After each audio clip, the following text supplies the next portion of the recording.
ugize gute umwubashye iyo akubujije icyo ukakireka umwubashye Yosefu yubashye Imana haleluya amen yubashye Imana aribasanga nasambana na nyirabuja usanga abagomeye itegeko ry'Imana siko bireka neza harimo no kwirinda umunyu w'igisobe umunyu mwinshi twageneye twasanze rero umunyu nanyuma uretse abantu bafata ijambo ry'Imana uko ritari cyangwa se bafata ibintu uko bitari usanga abantu tege ariko nyamara umunyu aryoha reka ntabwo umunyu uryoha twageneye ahubwo umunyu uraryoshya muneze mutwari umunyu ugira ute uraryoshya ariko nturyoha kuko uramutse uryoha wawurya wonyine twageneye wabwo igisuperi cy'umunyu wakiriya ye ntabwo nuko ababera umukiza hanyuma ku murongo wa 9 akatubwira ngo yababaranye nabo imibabaro yabo yose na marayika uhora imbere ye yajyaga abakiza urukundo rwe n'imbabazi ze niyo byamuteye kubacungura byarabateruraga akabaheka iminsi yose ya kera umurongo wa 10 umurongo wa 10 ngo ariko baragoma ijambo kugoma manyumva ariko bagira gute ariko baragoma bababaza umwuka we wera twageneye baragoma bababaza nde bababaza umwuka we wera bituma ahinduka umwanzi wabo ndetse ubwe arwana nabo twageneye mwari kucyanye neza abantu iyo bagomeye Imana bababaza umwuka wayo wera kandi iyo bagomeye Imana bashobora gutuma Imana ihinda amen ndetse bishoboka aho ufite umwana wakwicara hepfo gato cyane ntube hagati y'abandi nanone mujya gusakuza ujya atuma nabo muri kumwe batumva ugasanga bibaye ikibazo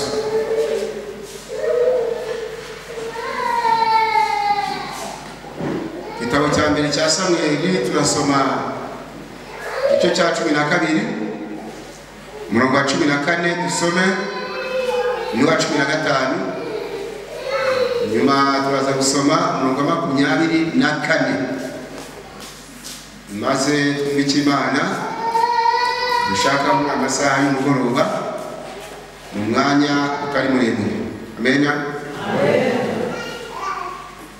handitse ijambo ku murongo wa 14 randitse ngo icyama mukubaha Uwiteka mukamukorera mukamwumvira ntimugomere itegeko rye mwebwe n'umwami wanyu ubategeka mugakurikira Uwiteka Imana yanyu 15 ariko nimutumvira Uwiteka mukagomera itegeko rye ukuboko Uwiteka uzabakoraho nuko kwakoze kuri basogokuruza Imana idufashe cyane ndasubiramo icyama mukubaha Uwiteka mukamukorera mukamwumvira ntimugomere itegeko rye mwebwe n'umwami wanyu ubategeka mugakurikira Uwiteka Imana yanyu 15 ariko nimutumvira Uwiteka mukagomera itegeko rye ubwo Uwiteka kuzabakoraho nk'uko kwakozwe n'abasogokuruza Yesu adufasha kwa 24 mujye mwubaha Uwiteka gusa mumukorere mu by'ukuri n'imitima yanyu yose murebe ibyo yabakoreye uburyo bikomeye amen ayiha Abisirayeli ragati cyama mukubaha Uwiteka mukamukorera amen bimugoroba ntabwo ari Abisirayeli babwirwa uyu mugoroba ni twebwe abanyagasasa haleluya abanyagasasa barasaba kubaha Uwiteka kandi bakamukorera ntibagomere itegeko rye nibyo ntibagomere iki ntibagomere itegeko rye ndashaka kubanza kuvuga ku ijambo kugoma. Ganga turi Abanyarwanda, ijambo kugoma ni Ikinyarwanda. Kanyine ijambo kugoma bisobanuye kutumvira. Muranyumva? Kutagira gute? Kutumvira. Uvuga ngo niba umubyeyi abwiye umwana ati jya kuzana amazi, umwana niba atayazanye ubwo aragumye. Siko biri? Sibyo? Ubwo agumye ababyeyi. Niko n'Imana rero byibujije abantu gusangana bagasangana baba bayigomeye. Twanyine Imana ibujije abantu kwiba bakiba baba bagize gute? Baba bayigomeye. Imana ibujije abantu kubeshyira abandi bakabeshya baba bagomeye Imana. Icyifuzo cya Samweli rero ati mukubaha Uwiteka mukamukorera. Haleluya. Mukamwumvira ntimugomere itegeko rye mwebwe umwami wanyu bategeka. Arakomeza atariko nimutumvira Uwiteka mukagomera itegeko rye, ukuboko k'Uwiteka kuzabakoraho nk'uko kwakoze kuri ba sogokuruza. Reka dusome ijambo ry'Imana mu gitabo cy'umuhanuzi Yesaya, rebe ibyabaye ku bagomeye Imana. Nitumara kureba cyangwa se kumenya ibyabaye ku bagomeye Imana, nyuma turaza kwinjira ku ijambo ryitwa kubaha Uwiteka no kumukorera. Amena. Maze bishoboka buri wese ahirimbanire kubaha Imana kandi ayikorere. Sibyo? Mu gitabo cya Yesaya igice cya 63 basoma umurongo wa 8 ugeze ku murongo wa 10. Nta magambo bimvikana, ni imirongo igera kuri 3, ariko turaza kureba ibibi byo kugomera Imana. Hanyuma nyuma yaho buri wese yirinde kugomera Imana, ubwo buri wese ahirimbanire gukorera Imana. Yesaya igice cya 63 umurongo wa 8 kugeza kwa 10 handitse ijambo ngo kuko yavuze ati ni ukuri aba ni abantu banjye, abana batariganya, nuko ababera umukiza. Ndabizi hano nabisobanuriye kenshi, mbabwira ko twahamagawe n'Imana imwe, ariko imihamagaro ikaba atari imwe. Sibyo? Mbabwira ko iyo mpagaze imbere y'abantu baganiriza ijambo ry'Imana, umwanya munini cyane ukaboko bahanga amaso, kandi si uko ntareba, ahubwo ni imihamagaro nyine dufite itandukanye. Amena. Amen. Iyo mpagaze imbere y'abantu, ijambo ry'Imana nkamaze kumva intego yacu cyangwa kumva Imana ishyize muri iyi ntego yaho ndahera, ijambo ndarisoma. Nyuma yo kurisoma muri ryo hagasigaramo undi murimo gusenga Imana, nyigisha inama. Nkese Mana abantu barushaho kumva neza iri jambo, nyongere ngo iki cyagiye kugisha Uwiteka inama, nibwo ushobora kubona mbombetse amaso, ni nabwo ushobora kumva mvuze ngo dusoma arambuye Bibiliya, ntibigutangaza. Ku Mana byose birashoboka. Ni Imana yabyishakiye, nta ruhare nabigezemo, ni ubushake bw'Imana ihamagara. Kandi kuba ari Imana yabyishakiye, icyubahiro ni icyaha. Amena. Amena. Turakomeje n'intego yacu yo kubaha Uwiteka kandi tukamukorera. Amena. Amena. Gusa twari turi ku ijambo ryitwa kugoma, bashaka gusobanura icyo bita kugoma, urebe n'ingaruka zo kugomera Imana. Uranyumva? Ingaruka zo gute? Zo kugomera Imana. Burya n'abaririmbyi badaha agaciro repetition, burya baba bari kugomera Imana. Mureze amatwi? Baba bagomera Imana. N'abaririmbyi badaha agaciro amakorari baririmbamo, usanga barazi uko bishakiye, baba bagomera Imana. Bamukenye neza. Birasaba ko uyu murimo uwukora ubikunze, udahatwa, atari ugusunikiriza, muneza amatwi ubwo nawe uzi ibyo ukora. Amen. Tari wa wundi ngo nuko natinye ko dirija yamfatira ibyemezo, nuko natinye ko bampagarika, numvaga ya gahunda yakora nta gaciro nayihaye. Yakorera Imana nawe uzi ibyo ukora, uzi kandi ko mutabisari ari ingororano. Hanyuma rero Yesaya 63 umurongo wa 8 tumaze gusubira ijambo ngo kuko yavuze ati ni ukuri aba ni abantu banjye, abana batariganya, nuko ababera umukiza. Hanyuma ku murongo wa 9 akatubwira ngo yababaranye nabo imibabaro yabo yose, na marayika uhora imbere ye yajyaga abakiza. Urukundo rwe n'imbabazi ze niyo byamuteye kubacungura. Byarabateruraga akabaheka iminsi yose ya kera. Umurongo wa 10 ngo ariko baragoma.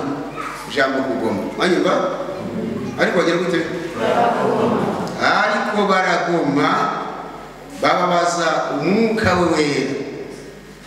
Kwagiranye baragoma bababaza nde? Bababaza umwuka we wera, bituma ahinduka umwanzi wabo ndetse ubwe arwana nabo. Kwagiranye mwari kucyanye neza. Abantu iyo bagomeye Imana ngo babaza umwuka wayo wera, kandi iyo bagomeye Imana ngo bashobora gutuma Imana ihinduka umwanzi wabo. Imana ihinduka iki? Umwanzi wabo. Turabwiwe ngo uriya murongo wa 9 bataragoma ngo yababaranye nabo mu mibabaro yabo yose. Urukundo rwe n'imbabazi ze ngo na marayika uhora imbere ye yajyaga abakiza. Twagenda bigaragara ngo bagiraga ikibazo Imana ikagikemura batarayigomera, ariko bataragira gute? Batarayigomera. Twagenda na marayika uhora imbere ye yajyaga abakiza.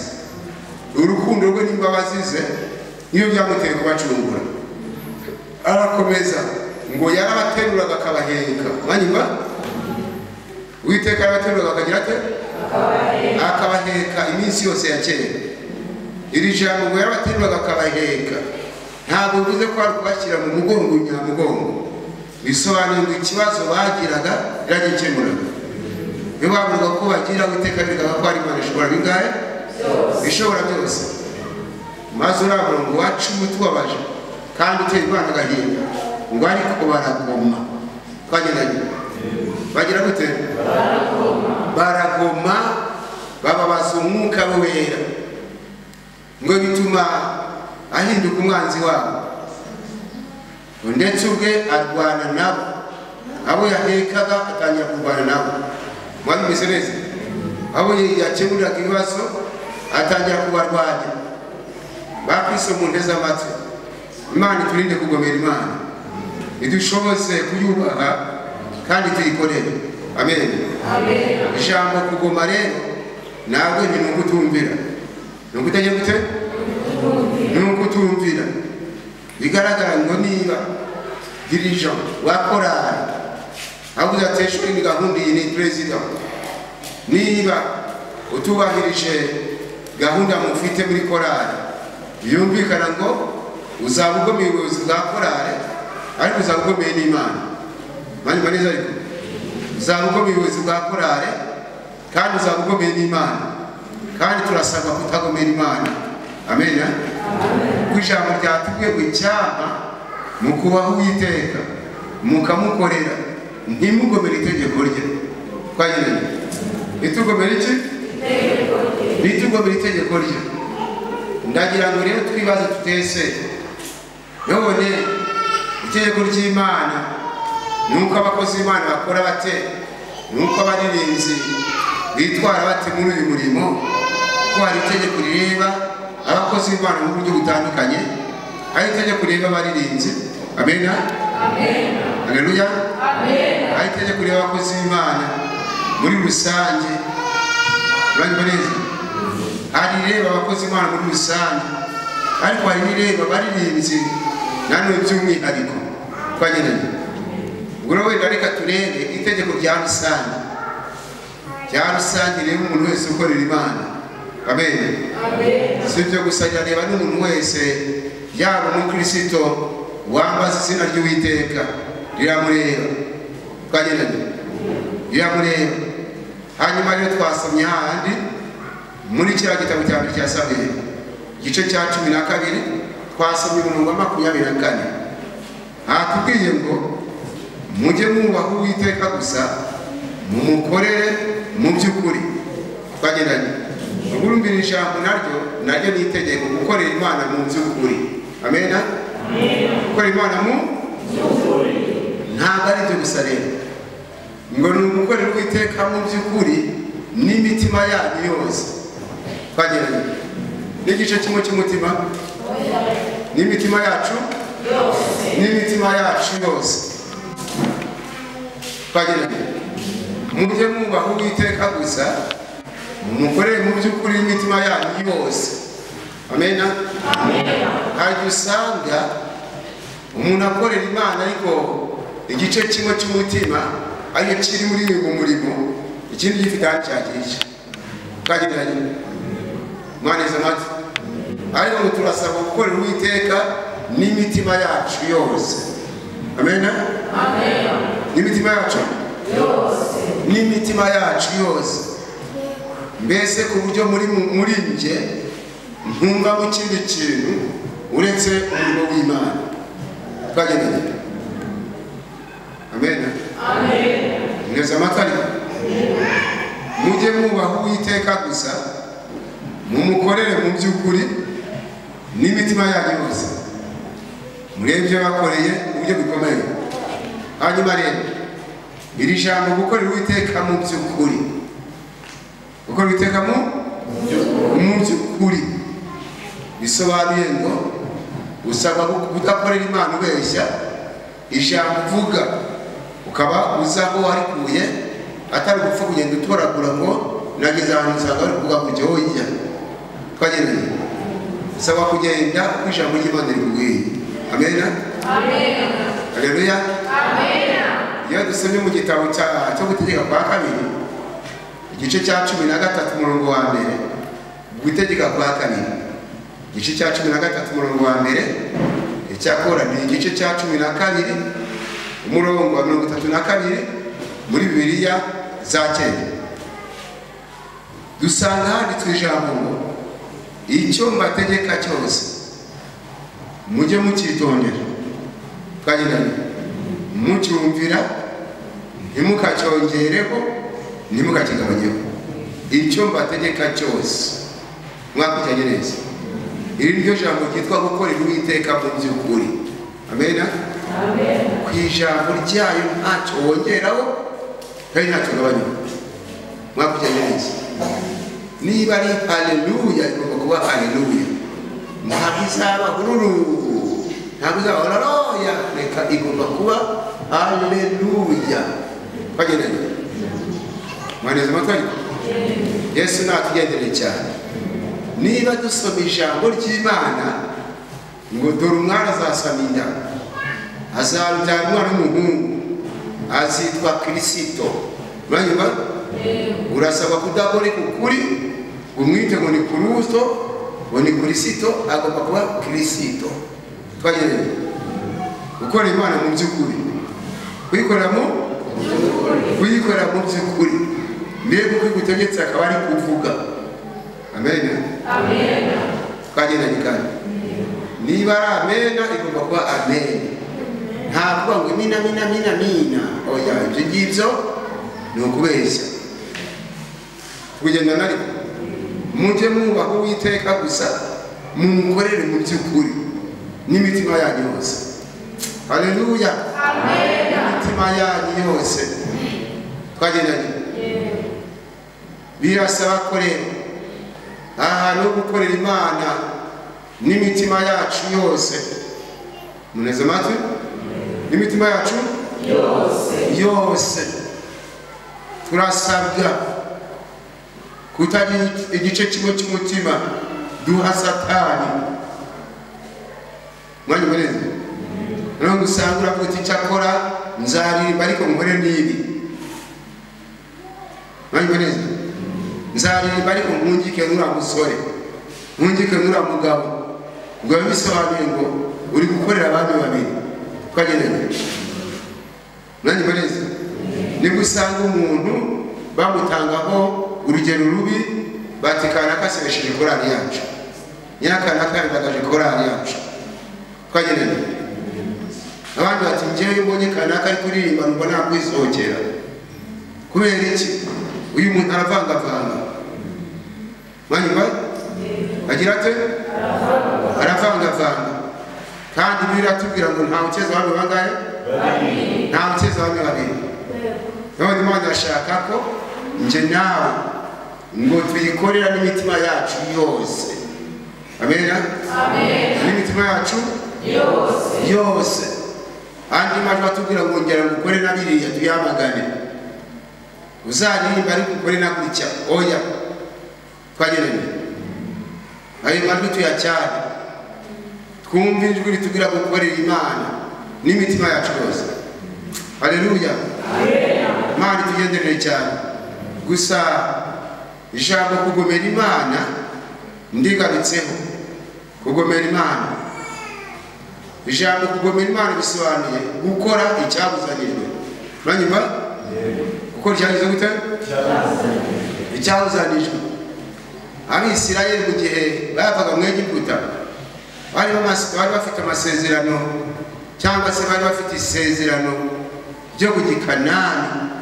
Imana yarabemereye igihugu cy'amata n'ubuki, ariko bari bitegeye i Yeriko. Mwanyumva neza? Bitegeye i Yeriko nk'uko waba uri hano witegeye i Murunda. Muneze amato ariko Uwiteka aravuga ati cyakora Yeriko mureba hariya. Imana idufashe. Ayo majwi aratuderanje. Sinzi impamvu kimutakizirikanye mu matwi y'abantu. Yesu nadufashe cyane.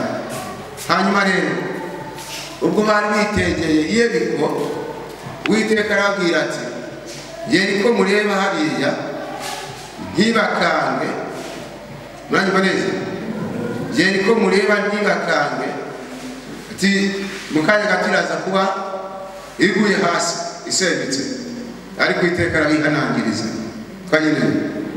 Ati namwe muzirinde mu buryo bwose ikintu cyose cyashingana. Twageneye. Mbahaye isezerano nibyo, ariko muzirinde mu buryo bwose ikintu cyose cyashingana. Ati kuko nimugikoraho muzazanira urugerero rw'Abisirayeli umuvumo n'amakuru. Twageneye. Muneze amatwi? Nimuramuka mwakoze ku kintu cyose cyashinganye. Ubwo ikintu cyose cyashinganye bisobanuye ikintu cyose cyabuzanijwe. Twageneye. Cyose cyagize gute? Cyabuzanijwe. Yego, nukuvuga ngo niba Imana yaravuze ati ntugasambane, gusambana ni ikintu cyabuzanijwe. Siko biri? Twageneye. Ubwo uzasambana azaba agomeye itegeko ry'Imana. Twageneye. Azaba agomeye itegeko ry'Imana. Azaba akoze ku cyabuzanijwe. Ariko cyashinganye. Niba kandi itegeko ry'Imana ngo ubwo Yesu na nyoko uzasuzugura ababyeyi be, azaba akoze ku cyabuzanijwe. Kuko azaba akoze agomeye itegeko ry'Imana. Muneze amatwi? Muneze amatwi ariko? Turasabwa kuba maso kuko dusomera ijambo ngo ariko muzirinde mu buryo bwose. Namwe muzirinde mu buryo bwose ikintu cyose cyashinganye. Ikintu cyose ntabwo ari kimwe si bibiri, ahubwo ni ikintu cyose. Twageneye. Ni ikintu cyose cyashinganye. Kuko utavuga iti cyakora iki sinzagikora ariko iki cyo nzagikora. Mwanyumva? Nzasiga kunywa inzoga ariko nzabeshya. Ubwo icyo gihe waba ugiye nyine gukorera Imana yo kurindyarya. Ahubwo ikintu cyose Imana yabuzanije uzakirinda. Amen. Amen. Haleluya. Amen. Cyose uzakirinda kugira ngo unezeze Imana ukorera. We kwigomera, kuko nugomera itegeko ryayo twagiye ukuboko kw'Imana kuzakukoraho. Siko twabisomye se? Ngo ni mwana mutumvira Uwiteka mukagomera itegeko rye. ngo ukuboko k'Uwiteka kuzabakoraho. Yesu nadufasha. Bene data, amena. Twirinde kugomera itegeko ry'Imana, ahubwo twubahe Uwiteka ubundi tumukorere. Amena. Umwubahe kandi tugire gute? Tumukorere. Iri jambo kubaha, amena, kubaha binagendanye no kutagomera itegeko ry'umuntu cyangwa se kutagomera itegeko ry'Imana. Ijambo kubaha, ubundi se kubaha so gukora ibyo wategetswe, siko birisi ariko umuntu akuye ngo kora gutyo ukabikora nk'umwubazi. Amena. Ugize gute? Umwubazi. Iyo akubujije icyo ukakireka umwubazi. Yosefu yubashye Imana. Haleluya. Yubashye Imana aribasanga nasambana na nyirabuja, usanga abagomeye itegeko ry'Imana. Siko biri? Amaze kubona ko abagomeye itegeko ry'Imana, Yosefu aravuga ati bishoboka, ati nabasha gukora icyaha gikomeye gityo ngacumura ku Mana. Imana ibona ko Yosefu ayubashye, nayo itumuhesheje icyubahiro, nanjye nzabana nawe. Amena. Utansuzuguje itegeko ryanjye nturigomere. Haleluya. Nanjye nzabana nawe, nzakwiyereka. Twageneye Imana yarabishuriye ari ku itariki 29 z'ukwezi kwa 8 muri 1999 irambwira ngo twageneye, irambwira ngo nzabaza abaririmbyi, uretse ko n'abadiyakoni bari barimo, ngo nzabaza abaririmbyi n'abadiyakoni ngo mbese ngo ari igitwikiriwe n'igitwikirizo wahagaragara iki? Twageneye numva hagaragara iki?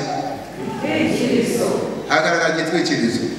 Twageneye nibwo naje kubwirwa ngo hari abaririmbyi bafite amajwi meza, ngo ariko ugasanga amajwi yabo ngo atwikiriwe n'agasuzuguro. Twageneye wasanga umuntu afite tenoro nziza, soprano nziza, alto nziza, basse nziza, ngo ariko ugasanga iryo jwi ritwikiriwe n'agasuzuguro. Ritwikiriwe n'iki? N'agasuzuguro. Akariyo mpamvu tubwiye ngo mujye mwubaha Uwiteka gusa mumukorere mu by'ukuri. Bisore gukorera Imana ukayubaha nabyo nta gaciro biyihesha. Twageneye mwaneze mati, ugomba kuyikora wikuta ariko ikiyara kibuzanije. Mwanya neza. Ndi umukozi wayo ariko yansabye kutazakora gutya. Twageneye yansabye kuzirinda iki cyaha. Yesu nadufasha. Ngo hari abafite amajwi meza, ngo ariko ugasanga amajwi yabo atwikiriwe n'agasuzuguro. Atwikiriwe n'iki? N'agasuzuguro.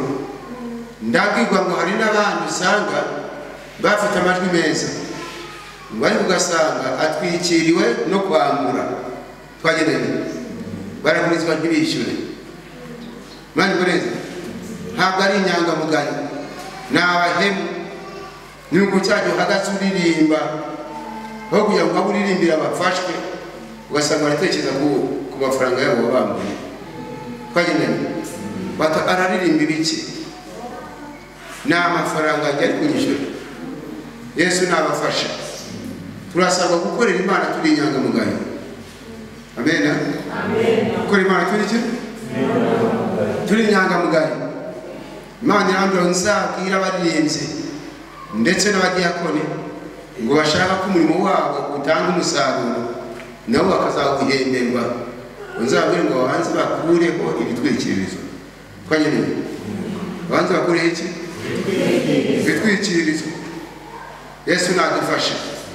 N'iki gitwikirije ijwi ryawe? Ni agasuzuguro, ni ukwambura. Twageneye cyakora muri iryo yerekwa nabwiwe ko hari n'abafite igitwikirizo cyitwa agakungu. Banywe neza. Cyitwa iki? Agakungu. Ugasanga umugabo akungitse n'umugore utari uwe, ngiyo saa 2 y'ijoro, saa 3 y'ijoro, kandi ashagahagarara imbere y'abantu ati bagashima Imana. Twagenda igitwikirizo mwacyumvise munakungitse n'umugabo utari uwe muneze amatwi. Yesu nadufasha kugeza ubu hagarara imbere y'abantu ho gufashwa n'ibyo uvuga bakagira iseseme. Yesu natugendera cyane kubera iki igitwikirizo igitwikirizo none Imana yashaka ko ibi bitwikirizo byose tubikuraho. Mbese wakugira icyizere akakuguriza mwishyura umwereke ko uri mwizerwa kugira ngo ibyo uvuga biheshe Imana icyubahiro. Amena. Kandi witwararike twagendanye witwararike umuntu ntakabwire ngo mutobe mushorerane umugabo utari wawe umujyane gakeri mugarukane uzabanze urebe umwuka bizatanga mu itorero. Twagendanye mwaneze amatwi uzabitekerezeho munyuti iki cyaba ari igitwikirizo. Twagendanye cyaba ari iki cyaba ari igitwikirizo. Yesu nabafashe cyane mujye mwubaha Uwiteka gusa mumukorere mu by'ukuri n'imitima yanyu yose niko ijambo ry'Imana ryatubwiye. Bene data mukunyumva neza dusome Hoseya igice cya 14 umurongo wa 2 icyakora n'uwa 3 muri Bibiliya za kino gihe mu kanya ndarangiza tuzakomeza n'ejo. Amena. Tuzakomeza n'ejo ariko dusabwa ni ukubaha Uwiteka tukamukorera mu by'ukuri n'imitima yacu yose.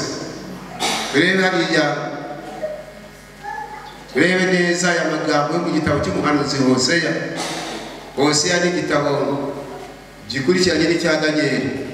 Ni igitabo cyo mu isezerano rya kera. Niba ngo habanza Ezekiyeli, Daniyeli agakurikiraho, Hoseya agakurikiraho. Dusoma rero mu gitabo cy'umuhanuzi Hoseya igice cya 14 umurongo wa 2 icyakora Bibiliya za kino gihe n'umurongo wa 3 handitswe ijambo ngo mujyana amagambo mugarukire Uwiteka mumubwire muti udukureho gukiranirwa kose. Twagereye udukureho kugira gute gukiranirwa kose twakirane neza maze tuzagutambira ishimwe ry'iminwa yacu. Haleluya. Amen. Mujyana amagambo iyi ni inshingano y'abaririmbyi batambira Imana ishimwe. Twagereye. Haleluya. Amen. Mu gihe Imana yitegerezaga ibona abatanzi bayitambira ishimwe abenshi atari inyangamugayo yareba isanga bari kurushywa no gusa nta ngururano bazabona bakomeza batyo. Irabwita mujyana amagambo mugarukire Uwiteka mumubwire mutya muti udukureho gukiranirwa kose. Bisobanura udukureho ibitwikirizo byose. Siko bire ibitwikirizo bigahe byose. Ntabwo ari agasuzuguro gusa twageneye, ntabwo ari ukwambura gusa muneze amatwi, ntabwo ari agakungu gusa, ahubwo ibitwikirizo byose n'ibitutsi tugomba kwikura ku murimo w'Imana n'ishyari. Muneze amatwi. Yesu nadufashe cyane ndetse n'imijinya. Muneze amatwi. Ibyo byose tugakuraho kugira ngo bishoboka igitambo cyacu cy'ishimwe kibashe kwemerwa n'Imana. Mujyana amagambo mugarukire Uwiteka mumubwire muti udukureho gukiranirwa kose utwakirane neza maze tuzagutambira ishimwe ry'iminwa yacu. Amena. Amen. Imana tuzayitambira iki? Ishimwe ry'iki? Ry'iminwa yacu. Ariko ngo mbere yuko tujya gutambira Imana ishimwe tubanze tubwire Imana idukureho gukiranirwa kose. Amen. Amen. Haleluya. Amen. Idukureho gukiranirwa kose. Muneze amatwi. N'iki Imana ishaka byaba ishyari ryaba ingomwa kwaba gusebanya inzangano n'ibindi gukiranirwa kose. Twageneye Imana ikudukureho. Nanibo kandi n'abasenga Imana musaba kwitwararika kuna basenga Imana agomba kuba bejejwe. Amen. Amen. Uko Bibiliya iratubwira ngo umuntu wese wambaza izina ry'Uwiteka ave mu bidatunganye. Twagene wese taza kutuwe niko ngewe ari umuririmbyi n'ibindeba, ahubwo n'umuntu wese wambaza izina ry'Uwiteka ngasaba kuva mu bidatunganye. Twagene kuva he bidatunganye, asaba kuva mu bidatunganye. Umuntu wese ntabwo ari upande kote wese hoja, ni umuntu wese. Amen. Amen. Idini yaba arimo yose, nashaka umugatolika, nashaka umubatisita, umudivantisi umunsi wa karindwi, twagene umupande kote n'undi wese wambaza izina ry'Uwiteka asaba kuva mu bidatunganye. Kuva mu bidatunganye, ayo ni amagambo tubona mu rwandiko rwa kabiri Pawulo yandikiye Timoteyo igice cya 2:19. Niho atubwira ngo umuntu wese wambaza izina ry'Uwiteka ave mu bidatunganye. Amen. Amen. Rwandiko rwa kabiri Pawulo yandikiye Timoteyo igice cya 2:19. Maze rero kubera igihe ntabwo twinjiye muri byinshi, banyumva neza, ntabwo twinjiye muri byinshi bigaragara ngo twagombaga no kuvuga mu buryo bw'imihimbire y'indirimbo, uburyo mugomba kuririmba indirimbo zihimbishijwe ubwenge, nabyo kandi ni ugukora Imana mu by'ukuri. Amen. Amen. Haleluya.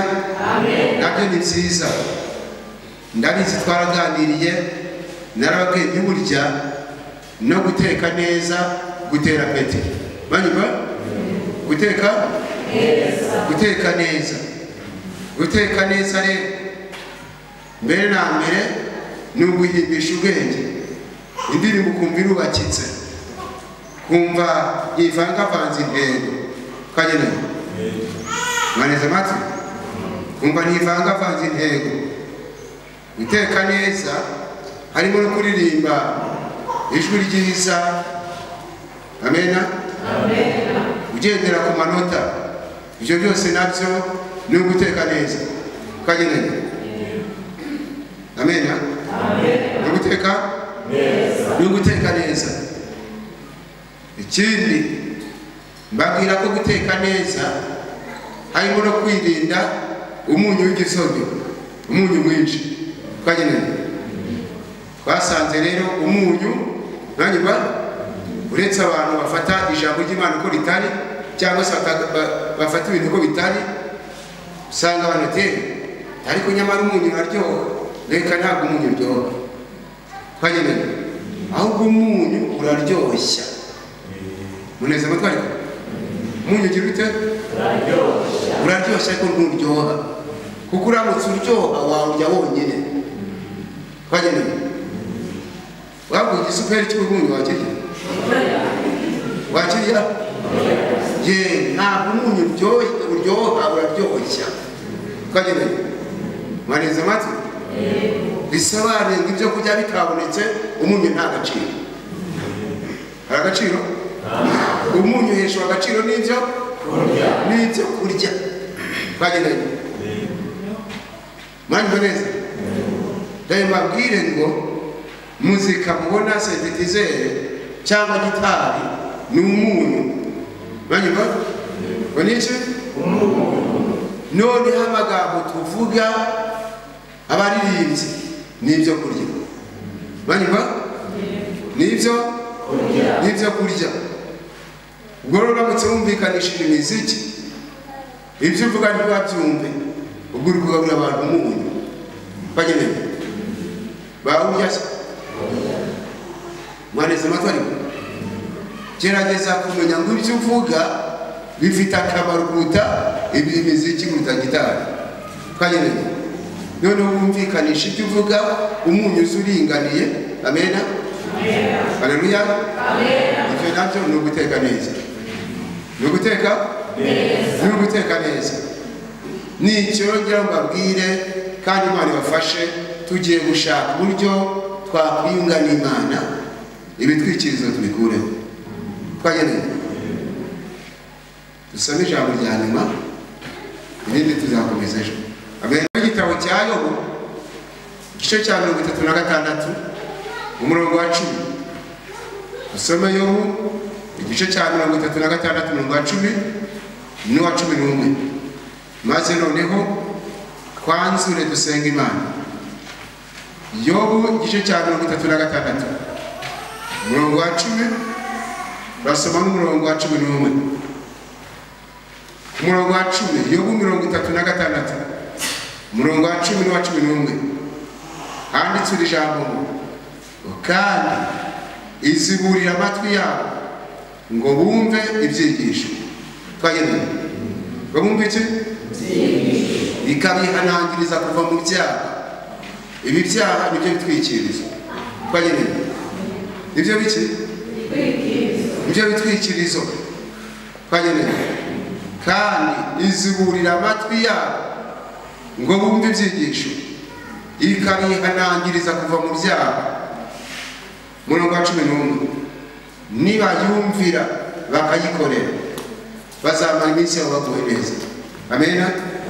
Nibumvira Imana bakayikorera bazamara iminsi yabo baguwe neza n'imyaka yabo bakayimara mu byishimo. Haleluya. Imyaka yabo bazayimara mu byishimo abazumvira Imana bakayikorera. Haleluya. Bazumvira ijwi ry'Imana ribasaba kuva mu byaha nyuma Imana bakayikorera bazamara iminsi yabo baguwe neza imyaka yabo bazayimara mu byishimo. Uyu ni umwanya wo kwiyunga n'Imana ku muntu wese wumva yakuraho igitwikirizo cyaba icyo kwambura cyaba icy'agasuzuguro twageneye cyaba icy'agakungu cyaba icy'umujinya ibitwikirizo byose cyaba icy'ibitutsi. Niwo mwanya twinjiyemo. Ni bangahe bakeneye gusengerwa Imana bashoboze kuyikorera neza bakiranuka? Nagaye mu mwanya wanyu gusenga Imana. Imana idufashe. Imana itanga imbaraga zo gukura ibitwikirizo ku murimo wayo maze tuyikore turabera turi inyangamugayo. Nimwiyunge n'Imana rero dusenge. Amen. Ndizera ko mwese munyumvise. Ndashaka gusenga Imana gakura urubanza ku bakozi bayo ibitwikirizo byose bikavaho tugakora Imana dukiranuka mu ijambo rye ryatubwiye. Haleluya. Reka dusenge Imana. Imana data twese oraho mu izina rya Yesu. Urakoze cyane kwijambo ukunze ko twumva. Duhe imbaraga zo kugukorera ndetse no kukumvira aho twagomeye itegeko ryawe imbabazi zitugereho. Ibitwikirizo byagiboneka ku mirimo yacu ku majwi y'abarinzi. Ibitwikirizo byagiboneka nyamara gutanga imbaraga abakozi bawe babashe kubikuraho maze bagukorera inyangamugayo. Abakugomeye kandi nabo ubasubize ku rufatiro bityo bitume mu izina rya Yesu utongera kwitwa umwanzi wabo ahubwo bagukora n'inshuti zawe wemera izenyamishyi hejuru mu twitamo. Urakoze ko hejuru mu cyongereza kwezwa wandi wese twaturiye bati Imana gusabye imbabazi nawe utegeka kumubabarira. Reka ijambo ryawe tubwiye ngo uratwihanangiriza. Ntabwo wihanangiriza abantu kujya mu madini gusa ahubwo wihanangiriza abantu kuva mu byaha ukaziburira amatwi yabo ngo bumve ibyigisho. None ibyigisho bamaze kubyumva bafashe icyemezo cyo kuva mu byaha ubaha imbaraga zo kubivamo burundu babizibukire bagukora Imana bakiranuka. Ndagushimye. Urakoze ko hejuru bakeneye kwezwa. Senze nizeye mu izina rya Yesu.